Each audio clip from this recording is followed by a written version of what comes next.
Bom, pessoal, é um prazer estar aqui com vocês hoje. Boa tarde, eu vejo a sala cheia.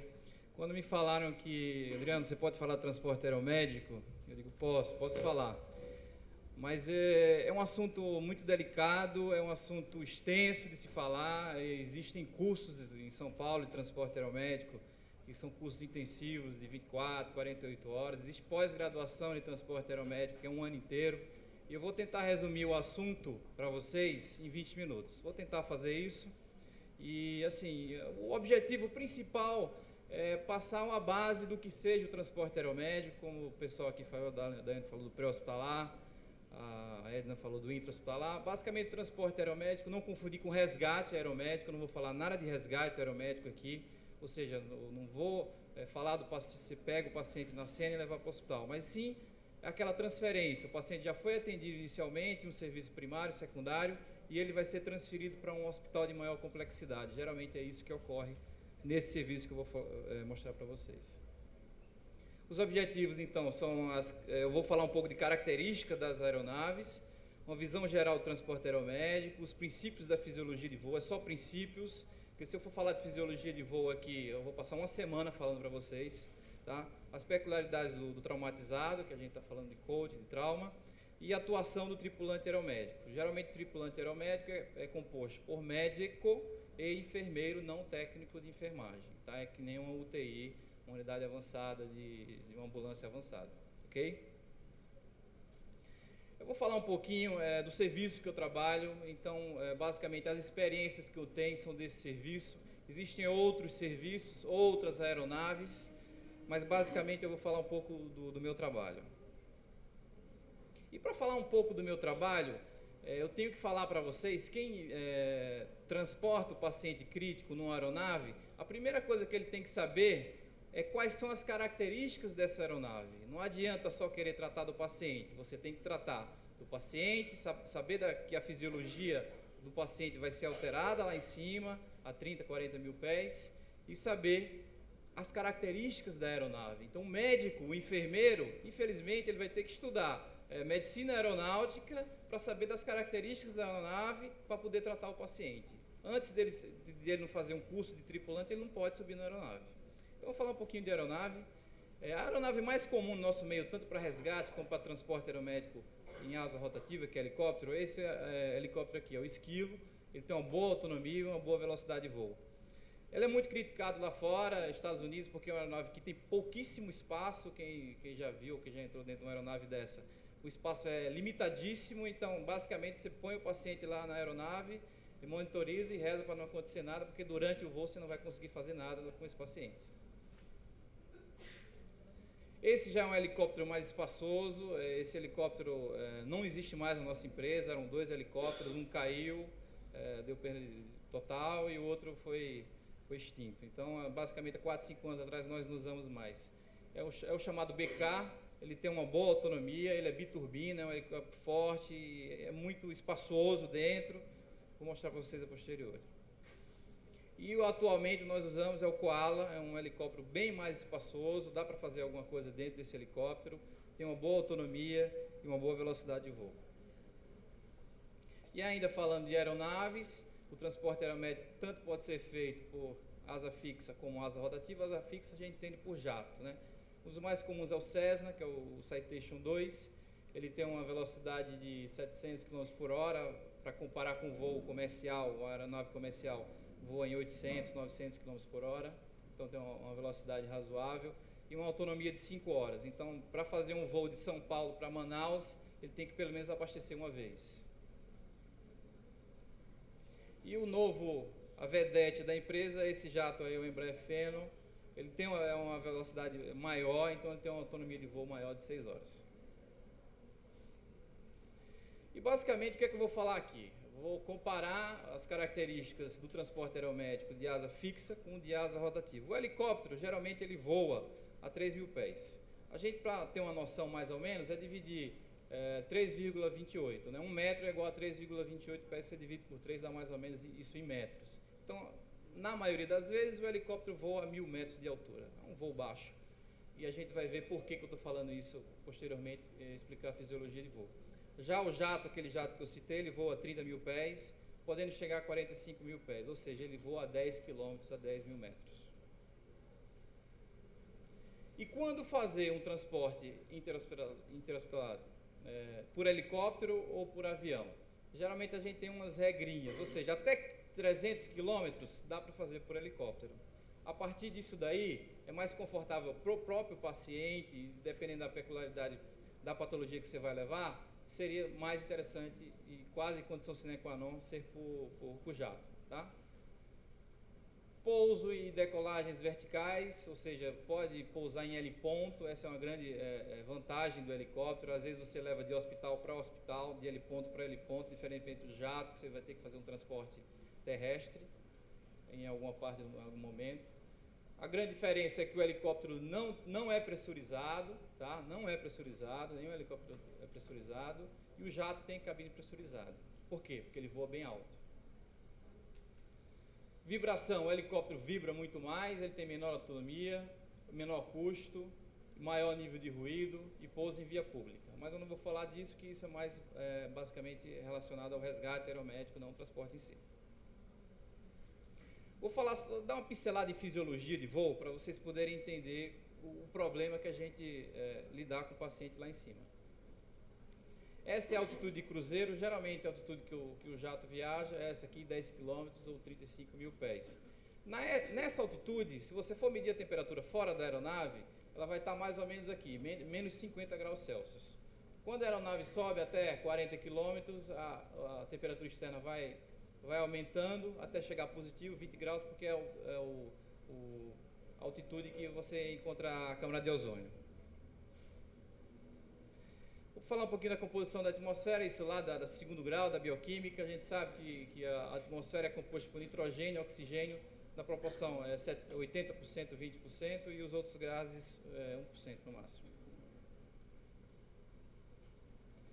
As leis dos gases não interessam, isso é mais para curso de fisiologia de voo, eu só vou explicitar mais à frente alguns dados. E o que é que a gente tem que saber? Antes da gente subir com o paciente traumatizado, que tem um pneumotórax, que tem um TCE grave, e levar lá para a altitude, ou seja, a gente sabe que a cabine é pressurizada, mas não tanto a que o paciente fica ao nível da terra, ou seja, ele mesmo com cabine pressurizada, ele vai ficar 2.400, 2.500 metros de altitude, mais ou menos, tá? Então isso já afeta a fisiologia do paciente em si. Vocês já ouviram falar que quando você solta uma bola, uma bexiga, e lá em cima ela estoura, né? Quando você solta a uma determinada altura, 40, 100, 50, 100 metros, ela vai e estoura. Por que isso acontece? Alguém sabe dizer? Porque a pressão diminui e o gás expande. A pressão diminuindo, o gás expandido, ela vai e estoura. Eu coloquei aqui a pressão atmosférica a 8.000 pés, que é a altitude que o jato deixa o paciente pressurizado, o volume do gás vai aumentar 30%. Isso é muito, isso é muito. Você imagina, se o paciente vai entubado a 30.000 pés, a 8.000 pés, e você não coloca água no cuff do tubo, o que é que vai acontecer? Se ele expande 30%, ele vai estourar. Ele vai estourar e o paciente pode até ser entubado. Se o paciente tem um pneumotórax não diagnosticado, se você leva a 8.000 pés, se ele expande 30%, o que é que vai acontecer com esse pneumotórax? O paciente pode piorar, pode provocar um pneumotórax hipertensivo e pode morrer. Se o paciente tem um pneumoencéfalo, que há dentro do cérebro, e você não faz esse diagnóstico, você leva o paciente a 8.000 pés, o que acontece? O paciente pode herniar. Tá? Então, tudo isso você tem que ter em mente antes de subir com o paciente para fazer um transporte aeromédico. Eu falei um pouquinho da dilatação do gás e agora eu vou falar da hipóxia. O principal mecanismo que prejudica os doentes lá em cima é a hipóxia. A gente sabe que a 8.000 pés, ou no caso aqui 10.000 pés, se você for colocar o oxímetro no dedo de qualquer um de nós aqui, vai estar nessa saturação aqui, ó, 87%. Em média, 87%, 89%. Tá? Se você imagina um paciente traumatizado, aquele paciente que precisa de oxigênio, o que é que você vai ter que ofertar a mais para esse tipo de doente? vai ter que ofertar mais oxigênio. Tá? Se é um paciente que está um infarto de 24, 48 horas, se você subir a essa altitude aqui e o paciente começar a desaturar, o que é que vai acontecer? Você vai sentir dor precordial. Então, todos esses detalhes você tem que se ater antes de subir com o paciente, antes de o paciente ser transferido. E muitas vezes a gente contraindica a transferência desses doentes, ou espera que ele estabilize ou melhore as condições fisiológicas para poder fazer a transferência. Aqui mais ou menos falando, a proporção do gás, ela vai se manter a mesma, seja aqui em cima, seja a 30 mil pés, a proporção é 70, 20, mas lá em cima, os gases são mais rarefeitos, por isso que vai acontecer a hipóxia. Essa é a chamada disbarismo, que é a doença da descompressão, vou passar rapidinho, não tem muito interesse aqui. E falar para vocês, é que nem aquele gráfico que eu falei, a 8 mil pés, o volume expande 30%. E a 40 mil pés, o que acontece se por acaso uma aeronave despressuriza a 40 mil pés, a altitude da nossa altitude de cruzeiro, o que é que vai acontecer com o volume de gás expandido?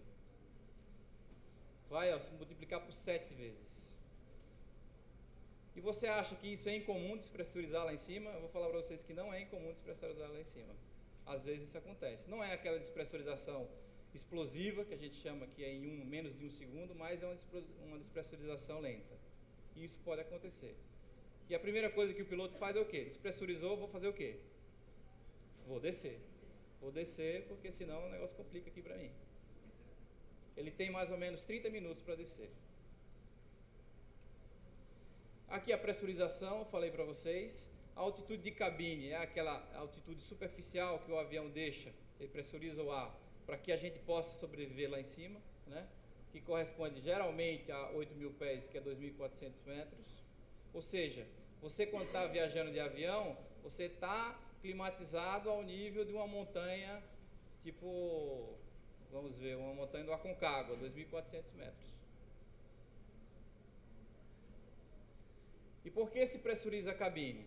Né? Para dispensar o uso de oxigênio suplementar, para aumentar o conforto ambiental, minimizar os efeitos da hipóxia, atenuar aquela aerodilatação que eu falei e prevenir as doenças da descompressão e fadiga de voo. Isso que eu falei anteriormente. O que acontece com a despressurização rápida da aeronave?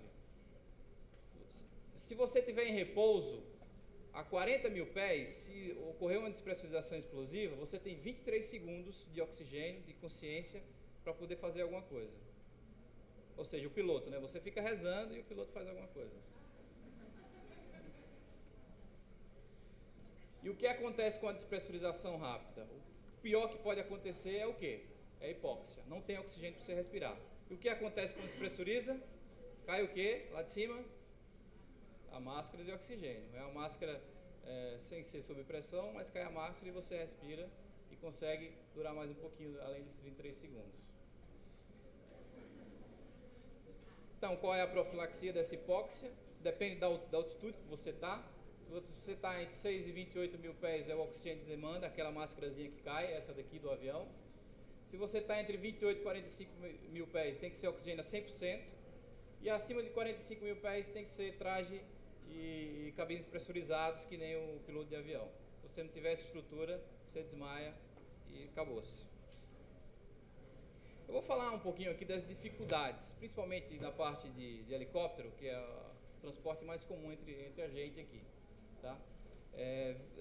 A gente pensa que é tudo muito fácil, que é tudo muito divertido, eu vou passear de helicóptero, é uma maravilha, levo o doente, beleza. Mas não é bem assim. O negócio é muito estressante, tá? E tem muitas dificuldades para a gente enfrentar. Que são elas, principalmente, hipóxia, disbarismo, as forças gravitacionais, temperaturas, ruídos, vibrações, luminosidade, desidratação e fadiga. Eu tenho pouco tempo para falar aqui, então basicamente eu vou dar uma pincelada em cada tópico desse. A hipóxia eu já falei, tá? E o que é que eu tenho em mente quando eu vou transportar o paciente crítico? Às vezes o paciente está em ventilação mecânica ao nível do mar. Eu vou levar ele a 8 mil pés. O que é que eu vou ter que fazer quando o paciente está com ventilação mecânica? Eu vou ter que alterar os parâmetros do ventilador para poder subir com esse paciente a 8 mil pés. Existe uma formulazinha básica, que é a FO2, que é a fração de oxigênio que está sendo dada ao paciente, multiplicada pela pressão atmosférica que eu vou estar, com a FO2 com a pressão atmosférica que o avião vai me dar, que é 8.000 pés. Então, se ao nível do mar ele tem uma FO2 de 44%, por essa formulazinha, lá em cima eu vou ter que trocar e colocar 59%. E aí você vai ajustando dependendo da necessidade do doente. Disbarismo, né, que é a aerodilatação, que eu falei para vocês. Muitas vezes esse tipo de doença ocorre não com o paciente em si, mas que o tripulante, seja ele médico ou enfermeiro, né? Que é a barosinusite, ou seja, a dilatação dos seios da face, que provoca dor, a barotidite, a aerogastralgia, a aerodentalgia. E quais são os efeitos da altitude dos equipamentos médicos? Alguns eu já falei aqui. Está aqui o tubo com cuff. Se você não enche esse tubo com soro fisiológico ou água destilada, se você leva a 8.000 pés, esse cuff estoura. As bolsas e frascos de solução intravenosa, eles podem alterar também. As talas pneumáticas e os ventiladores mecânicos.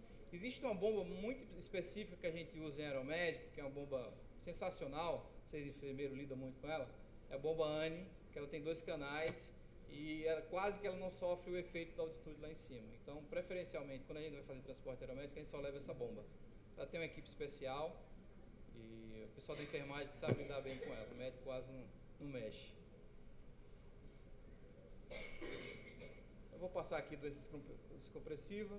As forças gravitacionais. A gente tem que ter em mente que um avião, quando a gente decola, o paciente vai estar sob efeito de 3, 4, 5 Gs, 6 Gs de força gravitacional.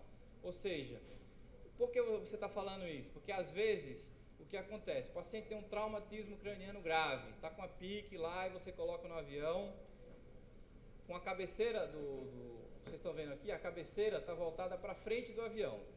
Então, na decolagem, tudo muito bem, o sangue vai para as pernas, a pressão intracraniana faz o quê?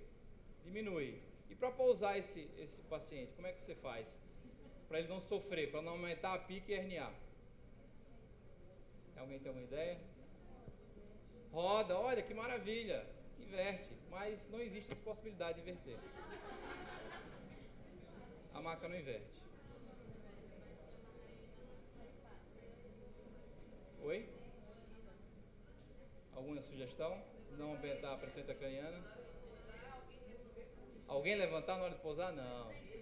Então você faz o seguinte, fala para o piloto, ó, o paciente tem um TFCE grave, você vai ter que fazer uma rampa bem devagar, ou seja, o paciente ele vai descer bem devagarzinho, em vez de você fazer aquela rampa bem íngreme, como o piloto de voo comercial faz, ele vem, desce, então você vai fazendo uma rampa, diminui 1.000 pés a cada minuto, devagarzinho, devagarzinho, devagarzinho. Mesmo assim, na hora do pouso em si, existe ainda um aumento da pressão intracraniana. A gente fala isso porque muitas vezes o paciente vai com a PIC, com a monitorização intracraniana, e a gente mede durante o voo. E isso a gente vê o aumento da PIC durante o voo. E o paciente que tem uma insuficiência cardíaca congestiva, o que vai acontecer? Na decolagem vai acontecer o quê? O sangue vai para a perna, ele melhora. E quando pousa? Aí o sangue vai para o coração, ele tem edema agudo de pulmão, né? O que é que você faz? Uma das maneiras que você pode fazer é elevar a cabeceira do doente para diminuir, para alterar esse vetor de força e minimiza o efeito do pouso na paciente cardiopata. Temperatura, vou passar rapidinho. Acabou meu tempo já? Não? Ruídos, a gente sabe que no voo de helicóptero você não consegue falar um com o outro se você não tiver um microfonia interno, tá? Então nunca esquecer de colocar o tampão no ouvido do paciente, que às vezes pode até provocar lesão. Muita gente às vezes esquece isso, coloca na equipe, mas deixa o paciente sem. Vibração, quem já voou de helicóptero sabe que o negócio vibra muito, trepida muito, então para fazer algum procedimento, uma punção venosa no helicóptero esqueça, impossível. Você tem que fazer tudo antes de levar o paciente. Desidratação e o estresse, né? Muitas vezes o que acontece, a gente sabe que quem faz transporte aeromédico, principalmente o quê? Os pilotos, eles usam muito, fumam, às vezes tem piloto que fuma muito, e isso baixa a saturação dele lá em cima. Então é o tipo de coisa que a gente tem que sempre evitar. Uso de álcool antes de viagens longas, tá? De drogas. Vou falar aqui um pouquinho de noção de segurança. A gente sabe que quando a gente se aproxima do helicóptero, principalmente, a gente sempre tem que evitar a parte de trás do helicóptero. Por quê? Porque tem um rotor de cauda e esse é perigoso. Existem vários relatos de mortes relacionados à proximidade com o rotor de cauda. É muito comum quando você pousa em uma cidade pequena, um campo de futebol, aí todo mundo da cidade inteira vai lá ver como é que é o helicóptero e tem o risco de se aproximar do rotor de cauda. Esse tipo de embarque aqui é um embarque com a hélice funcionando, né? Que a gente fala que não cortou o motor. Isso às vezes acontece, tá? E o rotor de cauda fica o quê? Fica ligado. Então você tem cuidado para não se aproximar do rotor de cauda. De preferência, sempre quando uma aeronave está pousada, você faz o contato com o piloto, se aproxima pela frente, por essa área verde aqui. Menos pela lateral, porque às vezes o piloto não te vê. Tá? Então sempre, de preferência, abordar a aeronave pela frente da aeronave. E também ter cuidado, tá? Ó, cuidado aqui, porque às vezes você vai com o equipozinho de soro, e o equipozinho de soro bate lá na hélice. É um transporte que tem muitas peculiaridades, tá? Eu vou falar rapidamente. Existem muitos aparelhos que são específicos, já estão acabando, tá? A maca a vácuo é um equipamento que a gente usa bastante.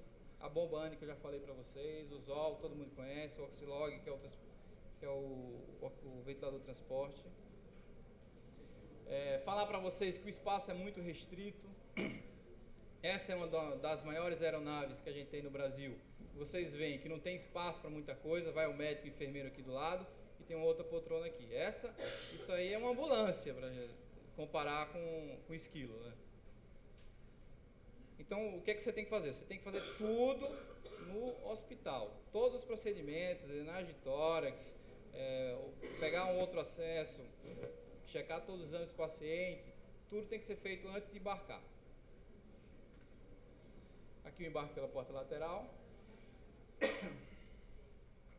Embarque pela porta traseira. Cuidado, hein? A aeronave não pode estar com o motor ligado. Algumas peculiaridades no politrauma, tá? Paciente com pressão intracraniana, ter cuidado se o paciente não tem diagnóstico de pneumoencéfalo, que o paciente vai herniar lá em cima, tá? E com a hipertensão intracraniana. No trauma torácico, a gente tem alguns equipamentos que a gente usa, que também, inclusive, pode ser usado em ambulância, que é a válvula de Heinrich, tá? Que não precisa, elimina esse sistema de selo d'água.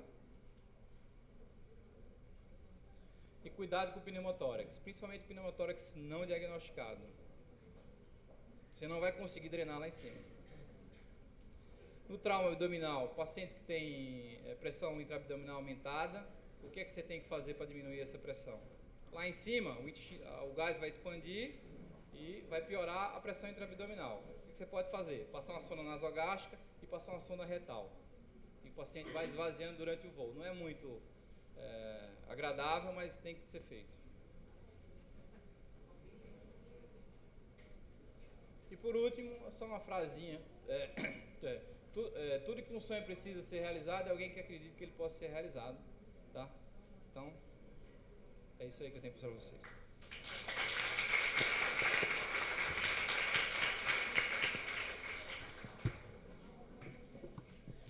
Convido todos os palestrantes para compor a mesa. E a gente, devido ao tempo estourado, só vai dar para fazer 1, 2 perguntas no máximo.